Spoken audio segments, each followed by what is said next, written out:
Það er ekki 2-1 á heimavelli í dag, þú lítur að vera hundfúll. Já, ég hundfúll. Mér fannst við frábærar á köflum og gera miklu meira en nóg til að vinna þennan leik.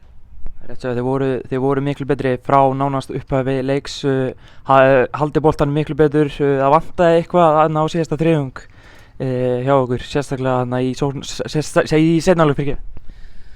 Já, við erum komast í fullt af góðum stöðum og það þurfti bara, þeir múruðu bara fyrir hann í seinni hálfleik og mér fannst við komast í fullt af stöðum til þess að gera út þennan leik en bara einn af þessum dögum. 1 stig úr síðustu 3, er þetta áhyggjuefni? Áhyggjuefni? Nei, miðað við spilamennskunni í fyrri hálfleika móti Þór og megninu á seinni hálfleik þar.